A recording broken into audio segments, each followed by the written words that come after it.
देखो आज मैं आपको बताने वाला हूं सबसे पहले time of decision equal to time of decision क्या होता है। सर देखो, सर क्या मतलब स्टूडेंट, देखो स्टूडेंट समझो मतलब इस चीज को क्या है।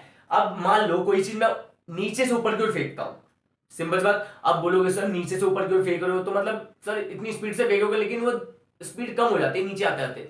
ऐसा नहीं होता, जितनी स्पीड से नीचे से ऊपर की ओर फेंकते हो ना उतनी स्पीड से ऊपर से नीचे की ओर भी आती है। मतलब कहने का मतलब कोई ग्राउंड है, ठीक है भाई, ग्राउंड है, ग्राउंड से नीचे, नीचे से ऊपर की ओर फेंकी, मतलब कोई भी चीज नीचे से ऊपर की ओर फेंक रहे हो उतनी स्पीड से, जितनी नीचे से ऊपर जा रही है ना, जितनी स्पीड लग रही है उतनी स्पीड ऊपर से नीचे आने के लिए भी लगेगी। मतलब कहने का मतलब time of ascent equal to time of descent हम कह सकते हैं, ठीक है।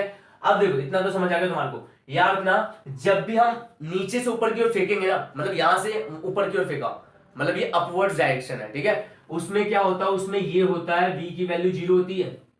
कब? नीचे से ऊपर की ओर फेंका, अपवर्ड डायरेक्शन।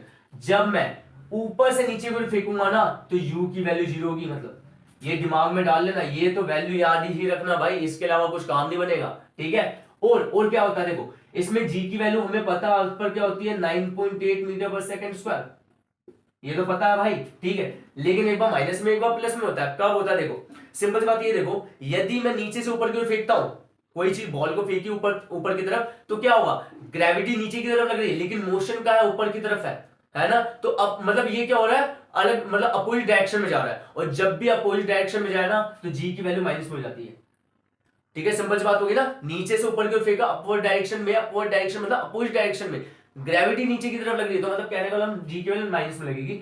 इक्वेशन क्वेश्चन कराऊंगा सारे क्लियर हो जाएंगे। और जी की वैल्यू प्लस में कब लगती है, जब मान लो कोई ऊपर से नीचे फेंक रहा हो तो ग्रेविटी भी नीचे है, मोशन भी नीचे है, जी की वैल्यू प्लस में हो जाएगी 9.8 मीटर पर सेकंड स्क्वायर।